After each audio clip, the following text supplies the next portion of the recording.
Hello' guys, ৰবিনমূলকে আন এটি নতুন ভিডিঅ' লৈ আহিছো আপোনালোকৰ মাজলৈ। আপোনালোকে ভিডিঅ'টো চাব, চালেহে গম পাব আজিৰ ভিডিঅ'টো মই কিহৰ ওপৰত প্ৰস্তুত কৰিছো, আজিৰ ভিডিঅ'ৰ বিষয়বস্তু কি, সকলো কথা জনাৰ কাৰণে আপোনাৰ ভিডিঅ' শেষলৈকে চাব। আৰু যিসকলে আজি প্ৰথম আহিছে তেওঁলোকে প্ৰথমে ছাবস্ক্ৰাইব কৰি ল'ব আৰু তাৰপিছত ভাল লাগিলে লাইক আৰু কমেণ্ট বক্সত কমেণ্ট দিব। তেন্তে আহক আমি ভিডিঅ'ৰ মাজলৈ। এটা ডাঙৰ খবৰ, কাজিৰ বিৰোধী সিদ্ধান্তৰ বাবে মুখ্যমন্ত্ৰী প্ৰদ্যুৎ অসম কাজি পৰিষদৰ চৰকাৰৰ সিদ্ধান্তৰ বিপৰীতে মুছলমান সমাজৰ বৃহৎ সিদ্ধান্ত। চৰকাৰে কাজি বন্ধ কৰিলে মুছলমানে নিজে নিযুক্তি দিব কাজিক। মুছলমান সমাজে নিজে দৰমহা দি কাজি নিযুক্তি দিব। চৰকাৰে কাজি বহাল নাৰাখিলে গুৱাহাটী কোপৰ হুংকাৰ। উচ্চতম ন্যায়ালয়তো কাজি পদৰ বাবে দিব আইনী যুঁজ। উজনি অসমৰ মুছলমান পৰিষদে কাজিৰ পদক লৈ ললে বৃহৎ সিদ্ধান্ত। মুখ্যমন্ত্ৰী প্ৰত্যাহ্বান জনাই কাজিৰ স্বাৰ্থত ৰাজ্য কঁপোৱাৰ হুংকাৰ। মুছলমান সমাজত কাজিৰ যথেষ্ট গুৰুত্ব আছে। মোগল সম্ৰাটৰ দিনৰ পৰাই চলি আছে কাজিৰ প্ৰথা। ব্ৰিটিছ চৰকাৰে কাজি পদমৰ্যাদা হানি হবলৈ নিদিলে। অসমৰ কোনো কাজিয়ে বাল্য বিবাহ কৰোৱা নাই। বাল্য বিবাহ কৰোৱা মৌলবীসকলে কাজি নহয়। অসমীয়া মুছলমানে কাজিৰ নিৰ্দেশনা অতীজৰ পৰাই মানি আহিছে। কাজি পদ বিলুপ্তকৰণক লৈ শিৱসাগৰত সদৌ অসম কাজি পৰিষদৰ বৈঠক। ৰাজ্যৰ বিভিন্ন প্ৰান্তৰ প্ৰায় 10 গৰাকী কাজিয়ে চৰকাৰৰ বিৰুদ্ধে ললে কঠোৰ সিদ্ধান্ত।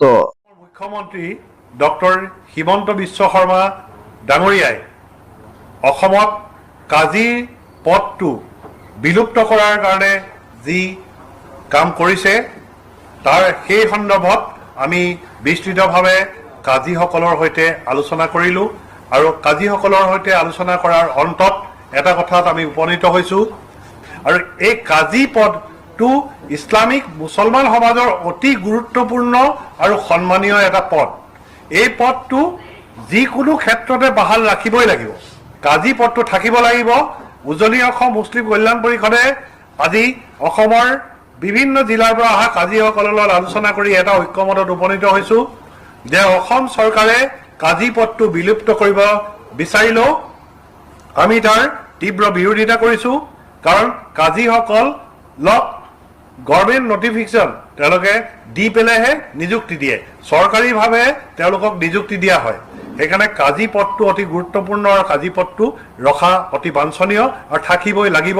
আজি উজনি অসম মুছলিম কল্যাণ পৰিষদে শিৱসাগৰৰ সংবাদ মেলৰ পৰা অসম চৰকাৰৰ সন্মানীয় মুখ্যমন্ত্ৰী ডক্টৰ হিমন্ত বিশ্ব শৰ্মা ডাঙৰীয়াক অনুৰোধ কৰিছোঁ যে ব্ৰিটিছ আমোলৰ পৰা দেশ স্বাধীন হোৱাৰ পৰা দেশে স্বাধীনতা লাভ কৰাৰ ৭৫ বছৰ পাছৰ পৰা বৰ্তমানলৈকে অসমীয়া সমাজ বুলিয়ে নহয় ভাৰতৰ বিভিন্ন ৰাজ্যত কাজিৰ প্ৰাসংগিকতা আছে। কাজিৰ প্ৰাসংগিকতা থাকিব, অনন্তকাললৈকে থাকিব। সেইকাৰণে কাজি পদটো বিলুপ্ত কৰাৰ বিৰোধিতা কৰি প্ৰতিপত্তিৰ ডাইভোৰ্চ হৈছে নাই, তালাক হৈছে নাই, শৰীয়ত মতে তাৰ কাজিয়ে নিৰ্দেশনা দিয়ে। মছজিদৰ ইমাম নিযুক্তিৰ প্ৰসংগতো কাজিৰ বিশেষ ভূমিকা থাকে। এনেদৰে এখন গাঁৱৰ সৈতে এখন গাঁৱত যেতিয়া বিবাদ হয়, এখন গাঁৱলৈ এখন গাঁৱৰ এটা মছজিদ কমিটি লৈ আন এটা মছজিদ কমিটিৰ মাজত যেতিয়া বিবাদ হয়, দুইটা মছজিদ কমিটিয়ে যেতিয়া বিবাদৰ কোনো ধৰণৰ মীমাংসা কৰিব নোৱাৰে, তেতিয়াহ'লে আমি মুফতিৰ ওচৰলৈ নগৈ আমি কাজিৰ ওচৰলৈ যাওঁ। কাৰণ মোগল সম্ৰাটৰ দিনৰ পৰা এটা কথা চলিছে যে মোগল সম্ৰাটৰ দিনত এনেকুৱা এটা কাজিৰ শক্তি আছিলে, এনেকুৱা ধৰণৰ কাজিৰ এটা পাৱাৰ আছিলে, ক্ষমতা আছিলে যে মোগল সম্ৰাটৰ সময়ত মোগল আমোলত কাজিয়ে প্ৰাণদণ্ড পৰ্যন্ত দিব পাৰিছিলে। সেইটো সময়ত মোগল সম্ৰাটৰ দিনত। তাৰপাছত ব্ৰিটিছ আমোলত ব্ৰিটিছসকলেও কাজিৰ মৰ্যাদাটো অসমৰ মুখ্যমন্ত্ৰীয়ে এই বাল্য বিবাহটো বন্ধ কৰাৰ কাৰণে কাজি পদটো খাৰিজ কৰিব বিচাৰিছিল। কিন্তু আমি এটা কথা ক'ব বিচাৰিছোঁ, কাজিয়ে অসমৰ প্ৰতিখন জিলা সদৰত থকা কোনো কাজিয়ে বাল্য বিবাহ কৰোৱা নাই। যদি বাল্য বিবাহ কৰিলেহেঁতেন তেনেহ'লে একোজন কাজি আদালতৰ দ্বাৰস্থ হ'বলগীয়া হ'লহেঁতেন, আদালতৰ কাঠগড়াত উঠিবলগীয়া হ'লহেঁতেন। তেওঁলোকে কোনে কৰে? গ্ৰাম্যাঞ্চলৰ ভিতৰুৱা অঞ্চলত অশিক্ষিত মুছলমান সমাজত যিসকল লোক বসবাস কৰে তেওঁলোকে 13, 14, 15 বছৰ বা 16 বছৰ ছোৱালীকে তেওঁলোকে মেচিয়ৰ নোহোৱাকে, প্ৰাপ্তবয়স্ক নোহোৱাকে কোনোবা মৌলবী এজন আনি পেলাই গাঁৱত ভিতৰুৱা এখন অঞ্চলত তেওঁলোকে মনে মনে গোপনে বিয়া কৰাই দিয়ে আৰু সেই বিবাহটোৰ জৰিয়তে তেওঁলোক অন্তঃসত্ত্বা হয়। তাৰপিছত সেই হাজবেণ্ডে অৰাজক পৰিস্থিতিৰ সৃষ্টি নহয়, তাৰ কাৰণে অসম চৰকাৰে এই বাল্য বিবাহ বন্ধ কৰিছে আমি অসম চৰকাৰক ধন্যবাদ জনাইছোঁ কিন্তু কাজীসকলে কোনোদিনেই বাল্য বিবাহ কৰোৱা নাই যদি কৰোৱা হ'লে কাজীসকলে বাল্য বিবাহ কৰোৱা হ'লে অসমৰ আজি 10 গৰাকী কাজী উপস্থিত আছে অসমৰ বিভিন্ন জিলাত বা 30-35 গৰাকী কাজী সকলোৱে আদালতত উঠিবলগীয়া হ'লহেঁতেন আপুনি বাল্য বিবাহ কেলে কৰালে কোনো কাজী এতিয়া যেতিয়ালৈকে কাজীয়ে মেৰিজ ৰেজিষ্টাৰ হিচাপে বিবাহ বিষয়া হিচাপে কাজী নিযুক্ত নহয় বা থাকিব নোৱাৰে তেতিয়া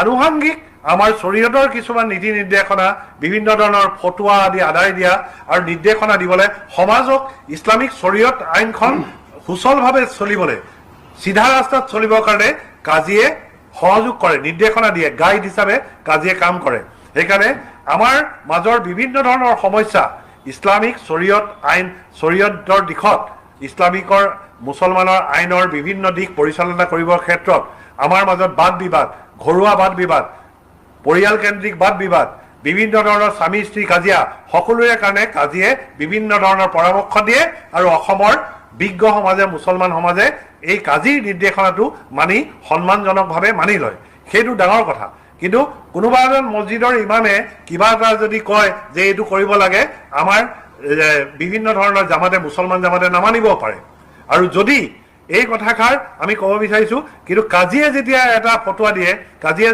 যদি সেই মছজিদ কমিটিবিলাকক মাতি আনি কয় যে তোমালোকে এনেকৈ কৰিবা মই কোৰাণ শ্বৰীফ চাই বিভিন্ন ধৰণৰ বিধি বিধান দিছোঁ এনেদৰে তোমালোকে শান্তিপূৰ্ণভাৱে থাকা তেতিয়া অসমীয়া মুছলমানসকলে সেই নীতি নিৰ্দেশনাবিলাক তাহানিৰ যুগৰ পৰা মানি আহিছে এতিয়াও মানি থাকিব সেয়েহে কাজী অতি প্ৰয়োজনীয় অতি সন্মানজনক এটা পদবী সেইকাৰণে অসম চৰকাৰে কাজী পদটো বাহাল ৰাখিব লাগিব আৰু যদি কেনেবাকৈ আমাৰ সামাজিক যিবিলাক স্কুলৰ হাই ছেকেণ্ডেৰী পাছ বা মেট্ৰিক পাছ বা BA পাছ ইমাম তেওঁলোকৰ মৌলবী পাছ তেওঁলোকৰ হাফিজ কাৰী মৌলানা মুফতি তেওঁলোকৰ বিষয়বাবসমূহ চালি জাৰি চাই কাজী নিযুক্তি দিব চৰকাৰে যদি কাজীসকলক অপমানজনকভাৱে অব্যাহতি দিয়ে কাজীসকলক নাৰাখোঁ বুলি কয় কিন্তু মুছলমান ৰাইজৰ ৰাইজে কাজীসকলক নিজাববীয়াকৈ কিন্তু নিযুক্তি দিব কাৰণ 40 ঘৰ 50 ঘৰ 100 ঘৰ 150 ঘৰ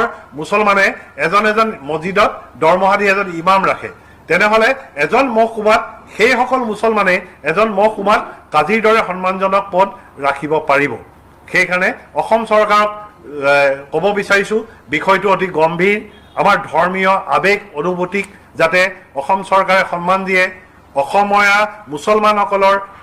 মুছলমান ধৰ্মাৱলম্বীসকলৰ আৱেগ অনুভূতিক যাতে অসমৰ মুখ্যমন্ত্ৰীয়ে সন্মান দিয়ে তাৰ কাৰণে আমি অসমৰ মুখ্যমন্ত্ৰীৰ ওচৰত অনুৰোধ জনাইছোঁ আৰু এটা কথা ক'ব বিচাৰিছোঁ আৰু তথাপিও যদি অসম চৰকাৰে নামানে তেনেহ'লে সদৌ অসম চৰকাৰী যিহল কাজী আছে চৰকাৰী পঞ্জীয়ন মতে যিহল কাজী অন্তৰ্ভুক্ত হৈছে তেওঁলোকক লৈ আমি গুৱাহাটী দিছপুৰত এখন বিশাল প্ৰতিবাদী কাৰ্যসূচী গ্ৰহণ কৰিম গুৱাহাটীত আৰু তেওঁলোকৰ অৱস্থান ধৰ্মঘটৰ জৰিয়তে আমি প্ৰতিবাদী কাৰ্যসূচী গ্ৰহণ কৰিম উজনি অসম মুছলিম কল্যাণ পৰিষদে উজনি অসম মুছলিম কল্যাণ পৰিষদে কাজীসকলৰ লগত আলোচনা কৰাৰ এটাই কথা যে কাজী পদটো অতি সন্মানীয় ব্ৰিটিছ যুগৰ পৰা চলি আহিছে দেশ স্বাধীন হোৱাৰ পাছত 75 বছৰ চলি আছে ভাৰতৰ অন্যান্য ৰাজ্যত চলি আছে অসমত কাজী বিলুপ্ত কৰিছে ডক্টৰ হিমন্ত বিশ্ব শৰ্মাই